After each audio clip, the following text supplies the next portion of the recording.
한 주간 가장 주목받은 과학 소식을 되돌아보는 사이언스 핫파이브 시간입니다. 네, 이번 주에는 어떤 이야기가 시청자들의 주목을 받았는지 최소라 기자와 함께 알아보겠습니다. 어서 오세요. 안녕하세요. 네, 5위부터 알아볼까요? 네, 나사의 무인 화성 탐사선이죠. 인사이트호가 지난 21일에 인퇴를 했습니다. 화성에 착륙한 지 4년여 만에 임무를 종료한 겁니다. 인사이트호는 당초에 2018년에 발사된 이후에 2년 동안 가동하는 것을 목표로 설계됐었는데 이 목표 기간이 지나고도 두 차례 임무 기간을 더 연장해 왔습니다.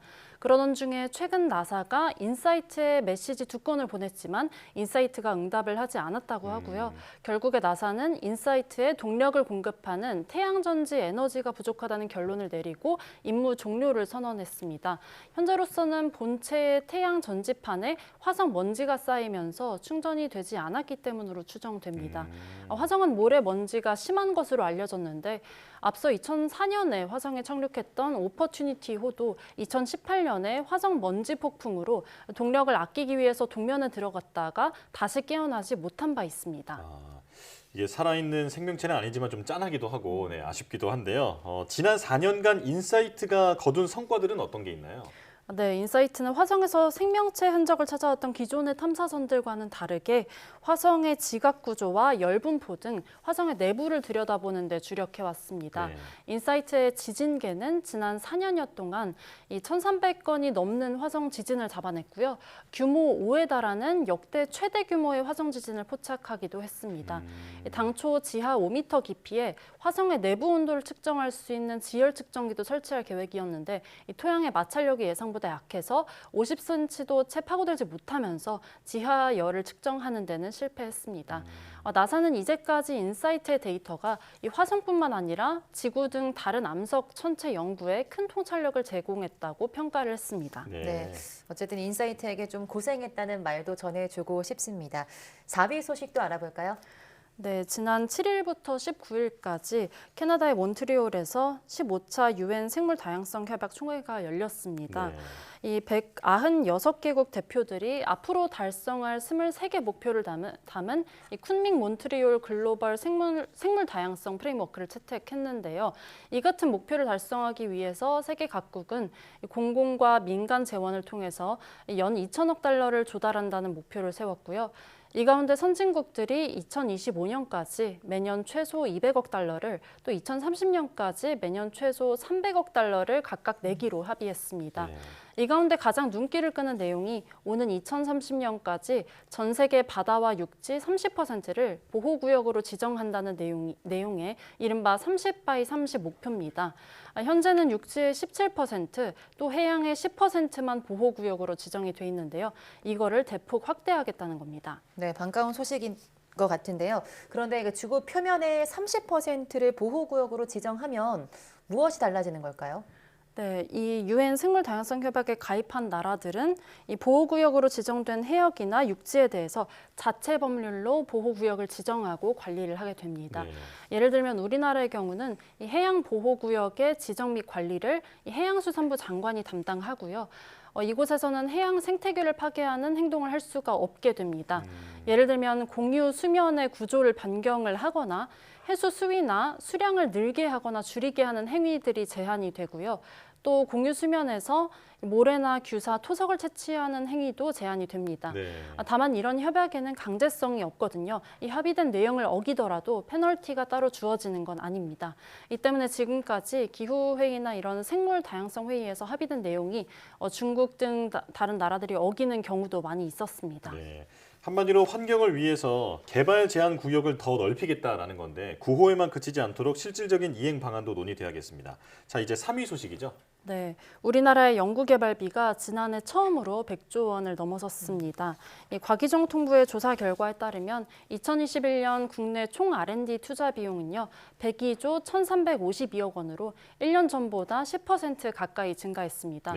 규모로만 따져도 전 세계 5위 규모인데요. 국내 총생산 대비 비중은 4.96%로 이스라엘에 이어서 세계에서 두 번째로 높았습니다. 네.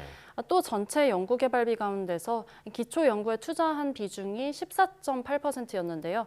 이 20% 안팎을 차지하는 프랑스와 영국에 비해서는 좀 낮은 수준인데 미국과 일본과는 비슷한 수준인 것으로 나타났습니다. 네. 우리 과학기술계에 새로운 이정표가 세워진 셈인데 국내 R&D 투자 재원이 주로 민간에서 조달됐다고요? 네, 그렇습니다. 세부적으로 살펴보면요. 우리나라의 연구개발 투자는 기업 등 민간이 주도하고 있는 것으로 나타났습니다. 네. 이 전체 투자액 가운데서 민간과 외국에서 투자한 금액이 78조 403억 원으로 전체의 76.4%를 차지한 겁니다.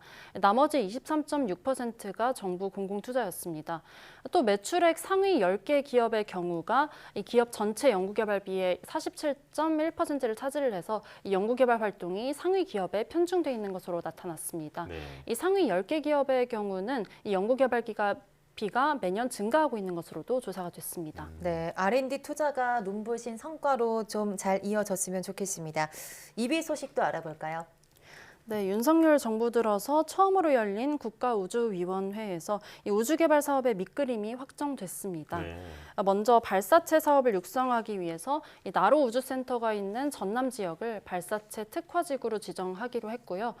민간 기업이 개발한 발사체를 발사하기 위한 민간 발사장도 따로 구축이 됩니다.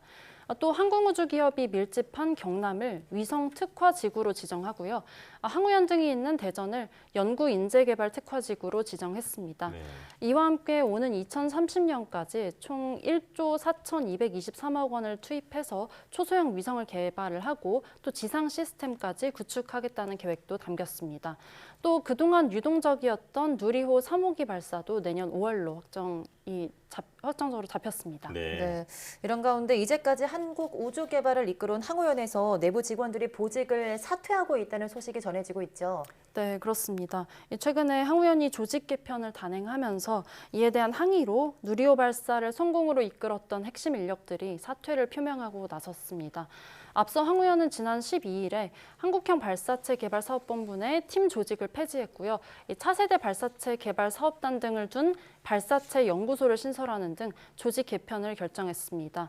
이에 반발하면서 고정환 한국항공우주연구원 본부장이 부서장들과 함께 사퇴서를 제출했고요.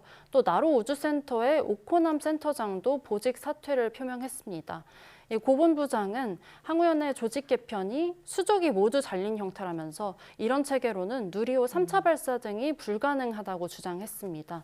누리호 3차 발사를 불과 5개월여 앞두고서 항우연 내홍이 불거지면서 누리호 발사와 차세대 발사체 개발에 어떤 영향을 미칠지 관심이 쏠리고 있습니다. 네. 과학도 다 사람이 하는 거잖아요. 서로의 마음을 한 곳에 모을 수 있도록 세심한 행정이 뒷받침돼야겠습니다. 자, 이제 마지막 1위 소식이죠. 네, 그렇습니다. 지난 8월 5일에 미국에서 발사된 한국 최초의 달궤도선 다누리가 달궤도 진입에 성공했다는 소식이 관심을 받았습니다. 네. 지난 17일 달에 근접하면서 이 달 중력에 잘 포획되도록 속도를 시속 8,000km에서 시속 7,500km까지 낮추고 또 자세를 바꾸는 첫 번째 진입 기동에 성공을 해서 진정한 달 궤도선이 됐다는 건데요. 네. 이후에 추가로 진입 기동을 하면서 궤도를 미세적으로 조정을 하고 있습니다.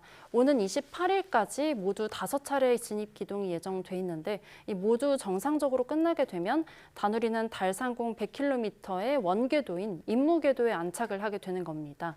달 임무궤도 안착의 최종 성공 여부는 오는 28일 마지막 진입 기동 후에 데이터 분석을 통해서 오는 29일에 확인이 될 전망입니다. 네. 곧 성공 여부를 알 수 있을 텐데 본격적인 임무는 내년부터 시작되는 거죠? 네, 그렇습니다. 올해 말에 임무궤도에 들어가게 되면은 시험 비행을 2달 정도 하게 되고요. 내년 2월부터 12월까지 과학 임무를 수행하게 될 예정입니다. 네. 달 표면을 관측하고 나사와 우리나라의 달 착륙선의 착륙 후보지를 탐색하기도 하고요.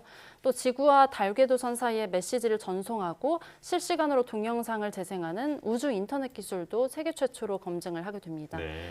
다누리의 임무는 일단 내년 12월까지 계획이 돼 있는데요. 내년 2월쯤에 다누리의 연료 잔량에 따라서 임무가 연장될 가능성도 있습니다.